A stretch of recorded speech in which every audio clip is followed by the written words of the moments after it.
Take the first step towards online privacy. Get NordVPN.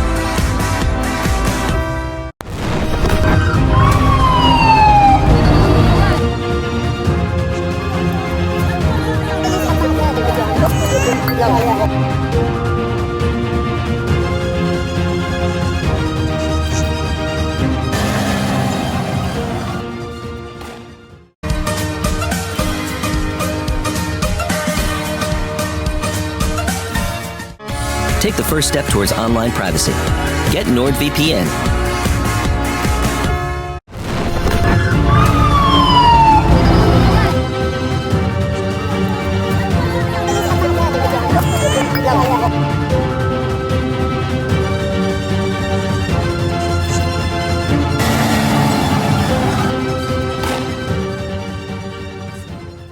The video you're about to watch is an extract from a much longer conversation on the Shaun Newman Podcast, which I shall link to in the description below. Please go and listen to the whole thing, and please go and support Shaun Newman Podcast. He regularly has Tom Luongo, Alex Craner, and many others on his channel. Links in the description below. Do I leave it here and just call it a day, or do we talk about the comment you made before we started about how Britain is going the way of Canada? And I laugh. I'm like, I think Canada's going the way of Britain. What? Oh, I don't mind talking about that. I'd love to talk about that. Well, sure. Well, I stare at X, and I'm like, it looks like all of Britain is burning right now. And yet you probably look at Canada and think the same way. So I'm like, what's happening in Britain? Yeah. Well, I think first, just to finish up on the previous conversation, right? Yeah. So, thank you so much for giving me the opportunity to share myself so freely and being so gracious and teasing it out of me, right? And the thing I want to say about the tradition and stuff, I don't think my values and principles have changed. I joined the anti-apartheid movement when I was 18 because I honor all people are worthy of honor. I'm the only Muslim I've ever met in Quaker meetings. All people are worthy of honor. I'm married to a Christian. My brother's wife is Jewish. My previous girlfriend was Hindu. The best man at my wedding, his wife is Sikh. I love all people. All people are worthy of honor. I think and then I believe in things like bodily autonomy. You know, whatever my personal views are about abortion, it's not for me to decide. You know, my wife and I have talked about it, right? And I would want her to keep the baby. But it's her body. She gets to say. I don't own her. I don't own anyone.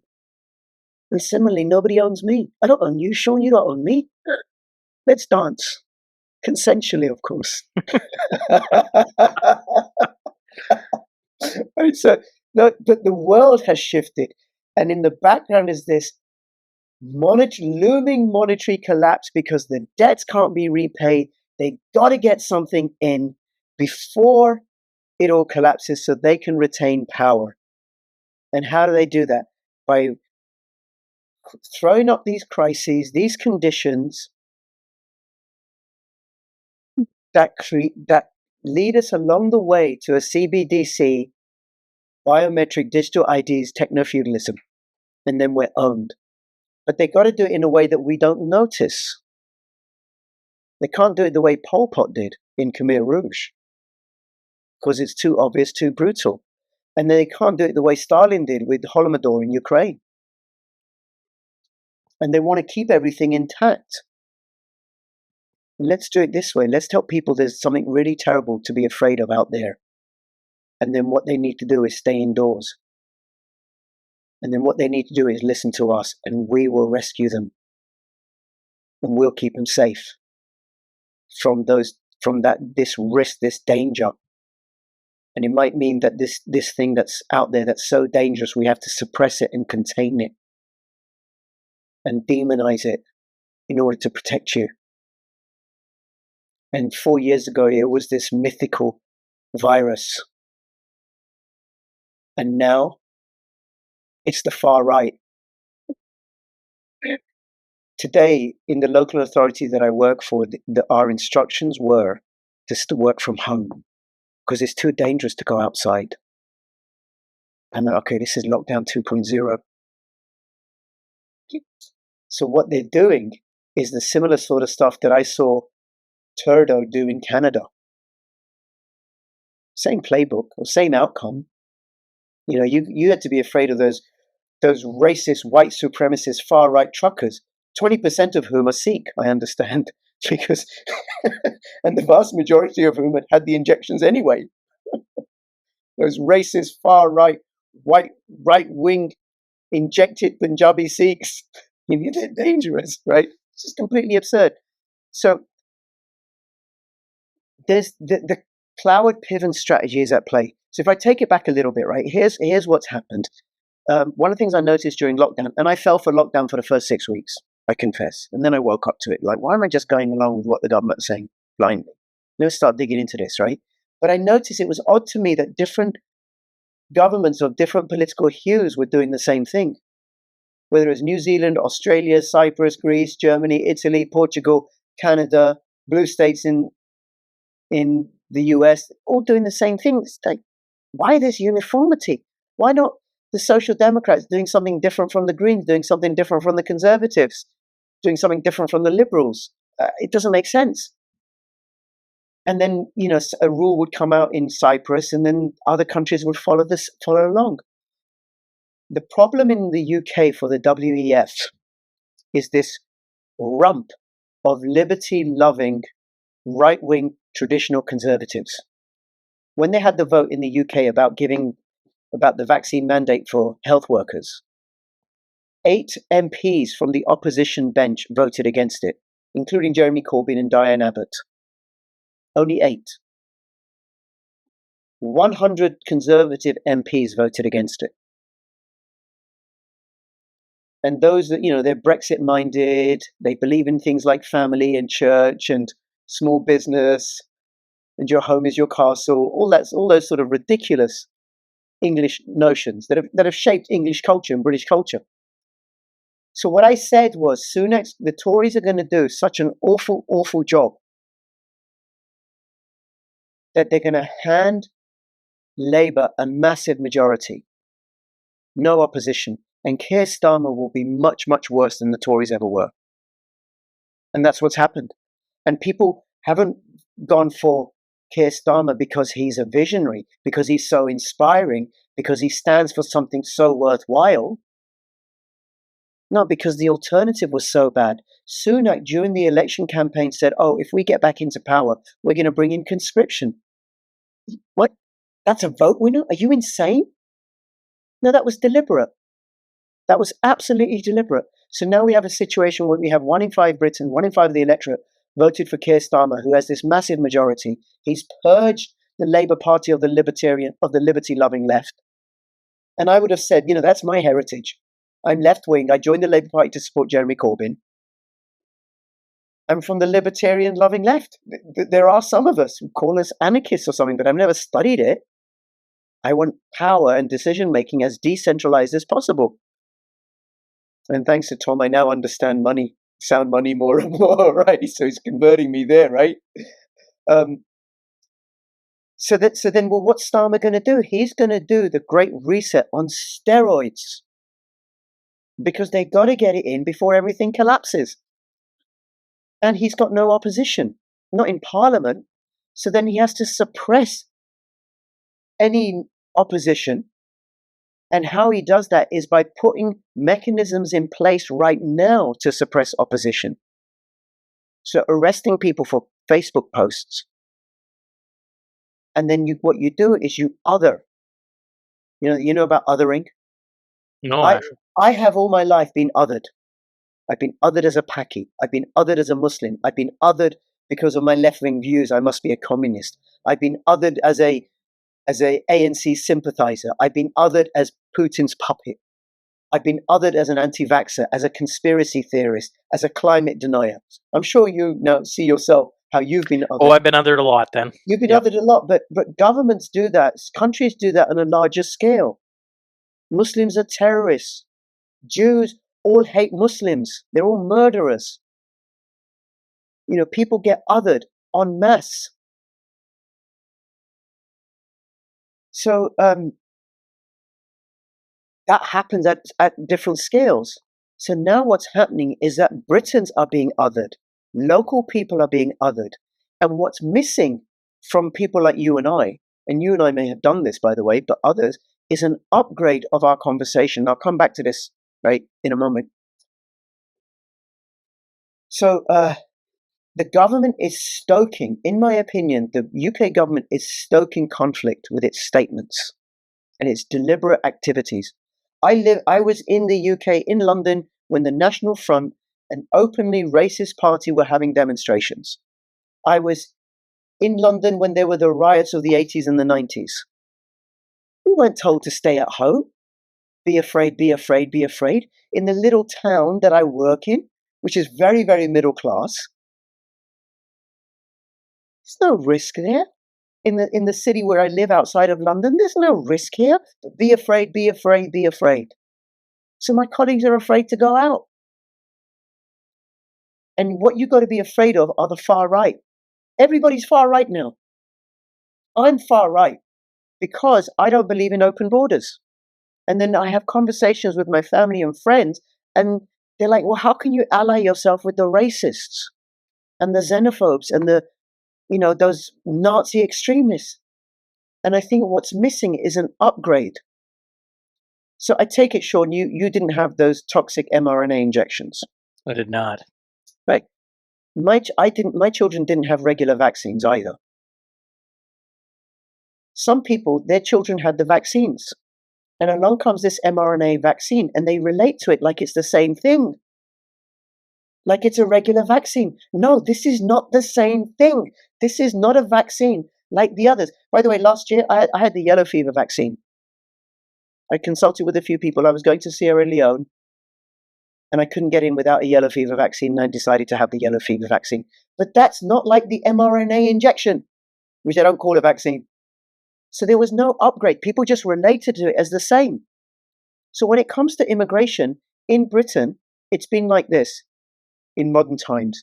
There's been the immigration from the 50s, 60s, and 70s, where British capital went to India, went to the Caribbean, went to Pakistan, said, look, we need doctors and nurses and bus drivers and train drivers because our economy is expanding.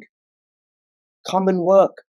So people came over, they were vetted, they were checked, whatever vetting was in place, right? Yeah, you're a doctor, you're a teacher, you got a qualification. Can you study for a local qualification? Yep, you got everything in place. We'll interview you. Okay, you can come. You get a job, and you got to live responsibly to hold down that job. You can't go doing what you want, smashing up the place, doing crime. No, you're a responsible citizen. You're contributing to society. You're a teacher. You're a doctor. You're a bus driver. And then you're integrated into the community, into the network, into local society through the workplace. Then there's authentic, genuine asylum seekers. So I, as a social worker, have worked with Vietnamese boat kids. I've worked with kids that were fleeing Pol Pot. Okay, well, you're fleeing brutal oppression. Okay, well, let's check you out. Okay, we'll assess you. Okay, fine, you're in. And we'll take care of you. We'll support you. So there's migration when the economy is expanding and the available resources are expanding. And then there's what's been going on lately. Open borders. Anybody can come in. Come in. I've done a lot of coverage on Ireland. Ireland's got a population, had a few years ago, about 3.5 million. It's now over 5 million. Ireland, homogenous Roman Catholic nation, unified people. Long tradition, 800 years under British rule, the poor sods. It's now in Ireland, 1 in 3 people between the ages of 19 and 39 are recent arrivals. They're not white, they're not Christian, they're not Roman Catholic. 1 in 3. What does that do to Irish culture and society? What does it do to the fabric of a place? What does it do to local traditions? Resources aren't expanding because the economy is not booming. So you have more and more people struggling for the same amount of resources. That creates conflict. Who's doing it and why? Well, the ruling class are doing it because it creates conflict. And then anybody who objects, well, they're far right. They can be demonized. They can be othered. I wouldn't want a situation in Pakistan where all of a sudden 1 in 3 adults in Pakistan between the ages of 19 and 39 are people from Africa or China or India or Afghanistan or South America or Canada or Britain. It would destroy local traditions, local cultures. And you don't know who's coming in. Open borders didn't work for Tasmania. When the British arrived and hunted the Aborigines like they were animals, killed every single one of them, open borders didn't work for Native Americans who had their lives and their livelihoods, their cultures, their traditions, their languages, everything destroyed. And then people think, oh, because they're not coming at the point of a gun, that it's the same thing. No, the mRNA injection is not a vaccine. You need an upgrade, and you need to look and see at what is happening now. Who's doing what? Whose interests are served? My interests are not served by open borders, by bringing in all these people from other parts of the world. There was something Boris Johnson was going to do a few years ago, which thank goodness didn't happen. He wanted to deposit, I think, something like 1,700 men from Afghanistan, Syria, and Iraq, Muslims, in a village of 700 people in the English countryside. Well, why would you do that? Why would you do that? I'm not anti-Muslim. What does that create? It creates friction. Okay, you've got maybe a couple of people, a couple of families. Involve the local community, include them. But 1,500, 1,700 people in a village of 700 English people? And there's no jobs for them. They're going to be hanging around, getting free handouts from the government. And then the local people are going to see. That's what's been going on. And then the local people, they object. Well, they're racist. They're Islamophobes. No, they're people who care about their tradition and their culture. Just like I care about my tradition and my culture. And I honor yours, and I honor my wife's and my sister-in-law's. What the British are really, really great at? Divide and rule. Have us fighting each other so we don't notice as Keir Starling starts rolling out facial recognition, digital IDs, suppressing dissent. We need to stop the trafficking of misinformation and fake news and hatred. And I think the British police, the British government are deliberately doing things to stoke this, because the difference is in the 70s and the 80s and the 90s when there were these riots. And I remember the ones in the 80s and 90s is because of police brutality or perceived police brutality against black communities. They called for calm. We're going to protect all people. We're going to take care of everybody. Everybody gets taken care of. Yes, you have a right to protest, but it's got to be peaceful. And no, you don't have a right to trash your town in reaction to that. Everybody protests peacefully, no problem. But Keir Starmer says we're going to take care of Muslims. Well, no, take care of all people. Because unless you take care of all people, you're dishonoring me as a Muslim. Because we are all God's children. Some of us may be on an incorrect path, but that's not through any fault of your own, Shaun. One of the things that appealed to me about the Quakers is they don't evangelize. So I'm a pretty lousy Muslim as in terms of evangelical terms. I'm not a Quaker, by the way. Where do you, like, when you see everything going on, where do you see us heading? And we've had on Tom and Alex, Martin Armstrong. I'm forgetting about 10 others that, peer into the future and try and say, this is kind of, our paths that are being set. When you stare at the next, what's the American election, under 90 days away now? And certainly in North America, that's a big day. When you look at where we're heading towards, what do you see? A shit show for the short term. A shit show for the medium term. But on the other side of this, it's going to be really, really good. That's what I see. And the shit... I listen to what Martin Armstrong says. Let me put it this way. I think you'll get this right. One of the things that Tom's really great at is the big level picture, his strategic thinking, for board games. Like all I got is Risk. I don't play any of his board games, right? Yeah, but how the different players in the multiplayer game, right? And then Alex with his knowledge of history, and he can see the patterns through there. And I've been thinking last few months more and more is about what I bring to bear as a child protection social worker, which is patterns of abuse. How do abusers behave? How do the abused behave? I go in blind into homes sometimes. I just get a phone call or I'm told this is the family you're going to work with, and I go in. And my job is to look at it from all sorts of different angles.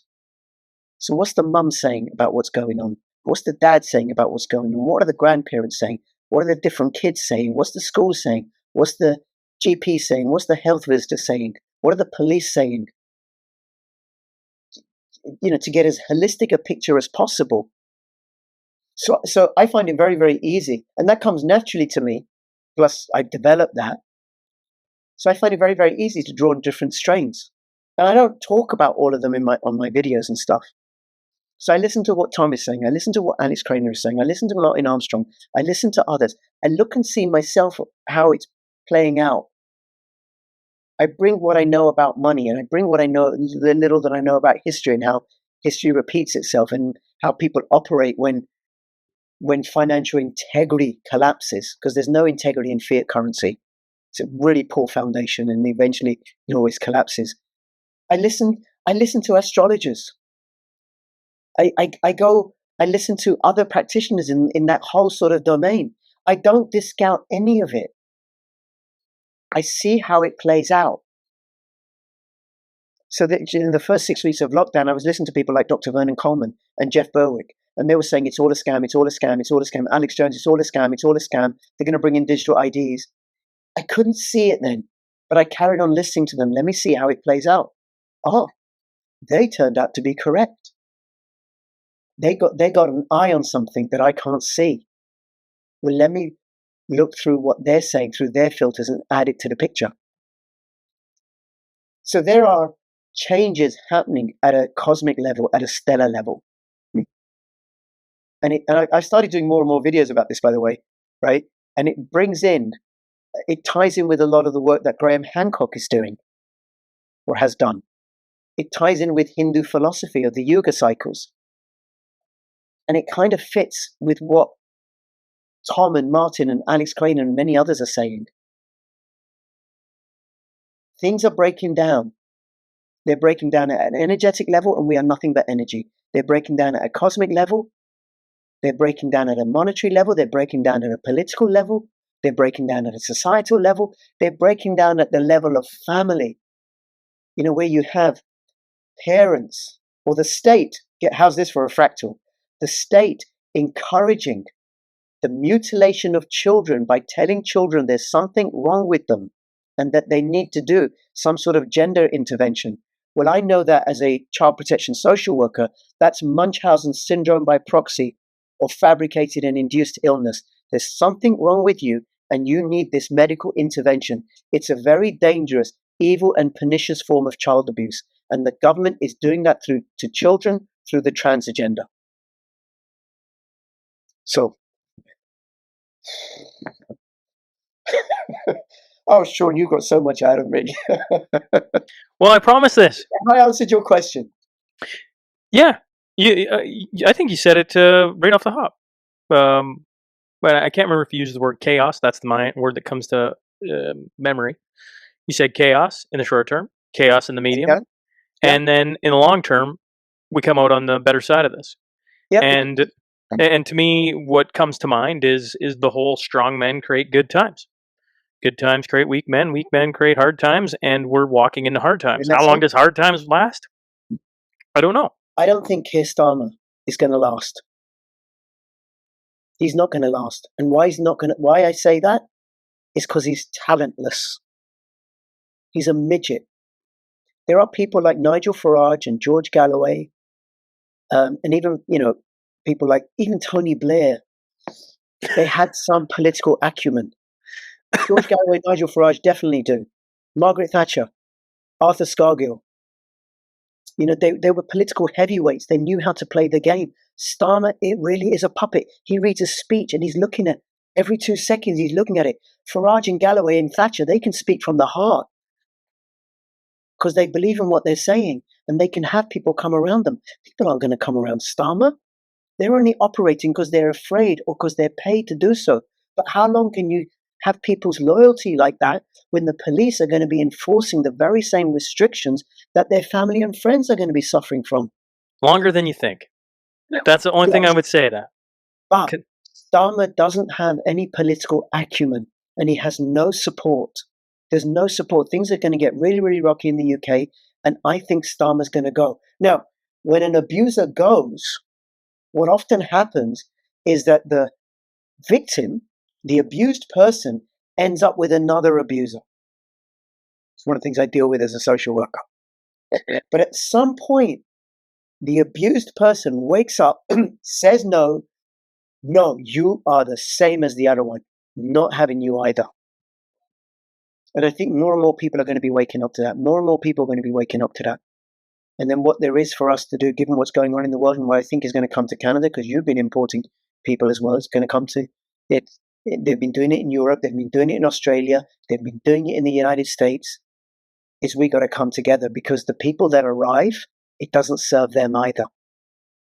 It just doesn't serve them. Go home. Be with your families. Build your country. Don't fight people here. And the money's running out. The money's running out. I've enjoyed this, sir. This will not be if I. You never know what a guest is going to do when you bring them on. But I promise this won't be the only chat we have. I don't know when the next chat we'll have is, but I promise this won't be the only time you hop on this. Crypto Rich, thank you for hopping on and doing this. Well, thank you so much.